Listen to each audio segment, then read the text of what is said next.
नमस्ते, प्रणाम। मैं मीनाक्षी जैन स्वागत करती हूँ आपका चैनल मीनाक्षी जैन पर। आज हमारे साथ हैं KBC 40 2022 की पहली करोड़पति कविता चावला जी। नमस्ते। आपका बहुत बहुत स्वागत। Thank you. आपके लिए दिल से बहुत बहुत बधाई। Thank you. और बहुत खुशी हुई कि आप बहुत आगे तक गई और हमारा गौरव बढ़ाया। आपके संघर्ष के बारे में बताइए कि आपने ये जर्नी कैसे तय की।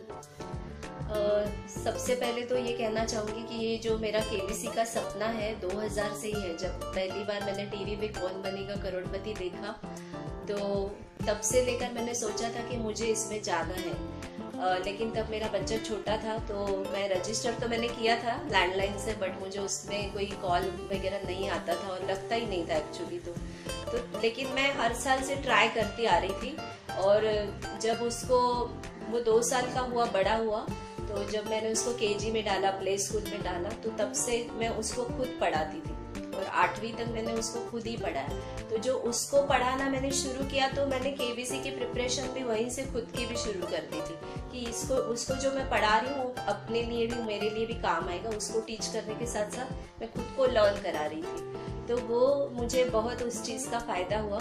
और इतने मतलब 2000 से ही मैं ड्रीम देख रही हूँ, लेकिन मुझे कॉल जो पहला KBC का आया IVR कॉल वो 2012 में आया जब मेरे हाथ में कीपैड का फ़ोन आया था। तो उस पर भी मैंने रजिस्टर किया लेकिन IVR मैं क्लियर नहीं कर पाई थी। उसके बाद 5-6 साल के बाद कुछ फिर से गैप के बाद मुझे फिर से कॉल आया IVR, तो उसमें भी वो नहीं हो पाया, मैं आगे नहीं बढ़ पाई। उसके बाद कुछ 2020 में मुझे तीसरी बार KBC से कॉल आया और उसमें मैं 2020 में सेकंड स्टेप तक पहुंची थी, ऑडिशन राउंड तक पहुंची थी, लेकिन मुझे इंटरव्यू का कॉल नहीं आया।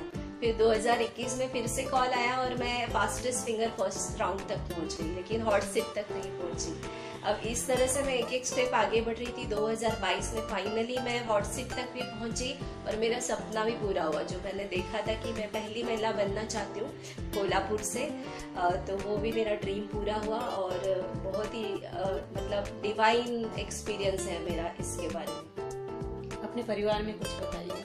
मेरे परिवार में मेरे सास, ससुर और मेरे हस्बैंड और मेरा बेटा, हम 5 लोग रहते हैं। जब आप इतना पढ़ाई करते हैं तो कैसे सपोर्ट मिलता है परिवार का? ऑफकोर्स सपोर्ट तो बहुत ज़रूरी है परिवार का, क्योंकि फैमिली सपोर्ट के बगैर तो कोई मतलब पॉसिबल नहीं है। अकेला सफ़र करना बहुत मुश्किल हो जाता है और KBC का सफ़र तो इतना लंबा तय किया है मैंने, तो फैमिली सपोर्ट तो बहुत चाहिए ही था।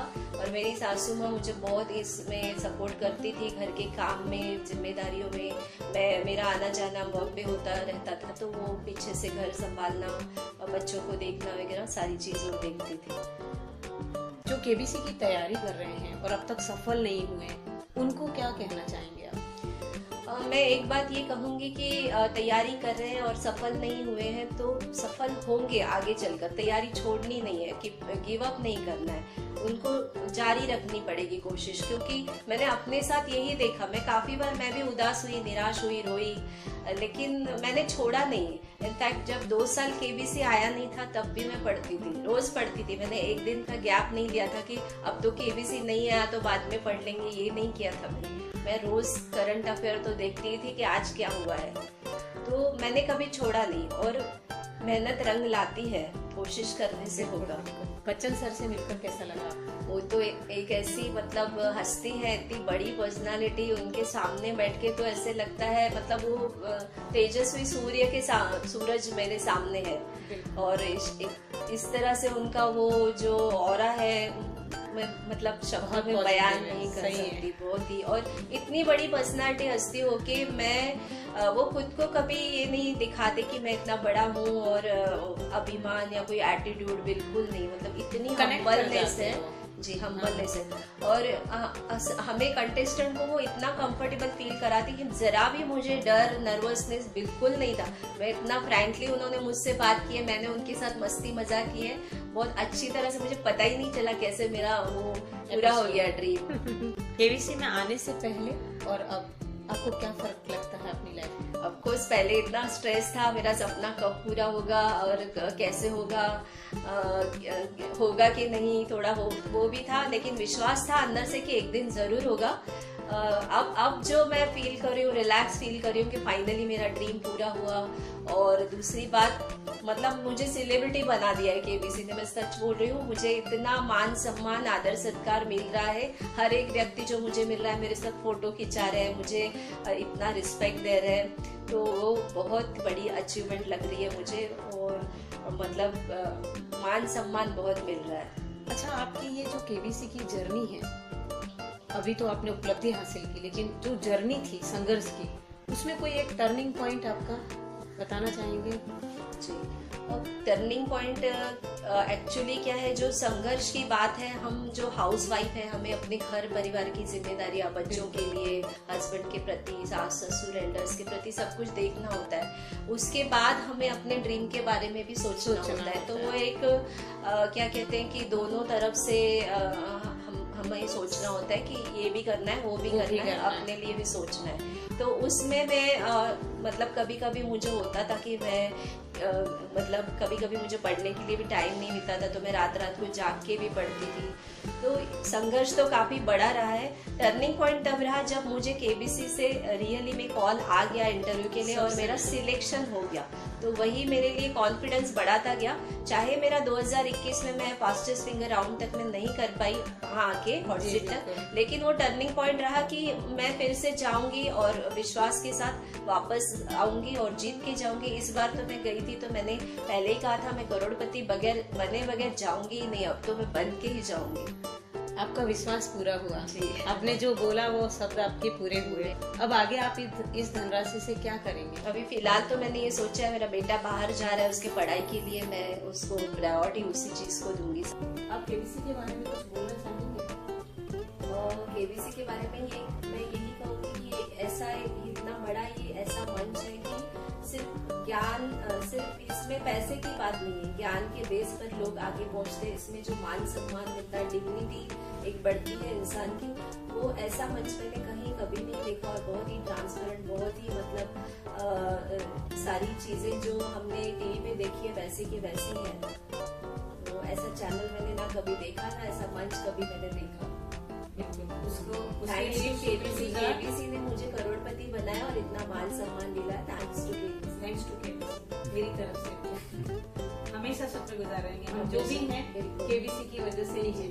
और हमारी पहचान केबीसी की वजह से, वरना हमें कौन पहचानता था कि मैं कौन हूँ कोल्हापुर से। ऐसा लगता है शायद ये एक हाउस वाइफ तो घर में पड़ी रहती है, अपना खाना बनाना काम करती रहती है, हमें कौन पहचानता है।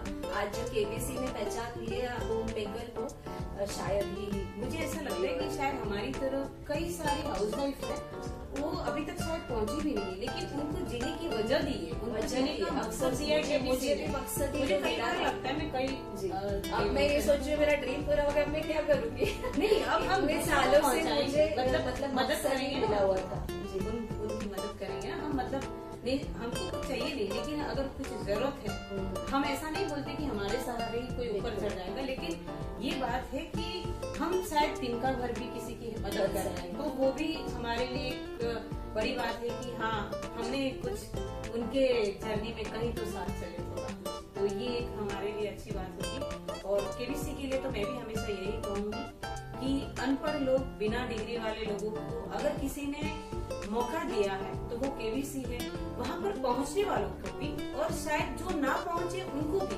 क्योंकि उनके लिए भी वो पढ़ना लिखना एक मकसद होता है। मैं कईयों को जानती हूँ जो पढ़ते हैं, लिखते हैं और इस आस में है कि आज नहीं तो कल वो उस मंच तक पहुँचेंगे। और मैं हमेशा ये चाहूंगी कि बच्चन सर हमेशा स्वस्थ रहें और सीजन के सीजन करते जाएं, और उनके साथ जिन्होंने भी सपना देखा है केबीसी की कुर्सी पर बैठने का, उन सबका सपना पूरा हो। और मुझे पूरा विश्वास है, आप सब भी डटे रहिए, लगे रहिए, आप सबका सपना पूरा होगा। आप इस चैनल से तैयारी करते थे, तो कभी आपने ये सोचा था, जैसे कपिल शर्मा पूछते हैं ना कि आप इस शो में आएंगे, तो क्या आपने कभी ये सोचा था कि आपका ये इंटरव्यू होगा इस चैनल पर?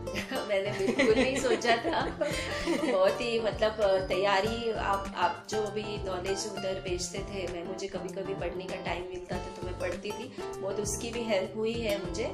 और बिल्कुल नहीं सोचा था कि मैं ऐसे लाइव फिर वीडियो लिया जाएगा मेरा। थैंक यू सो मच, आपने मेरा बहुत मान सम्मान बढ़ाया। Thank you so much. आपने इतना समय दिया उसके लिए बहुत बहुत शुक्रिया। Thank you.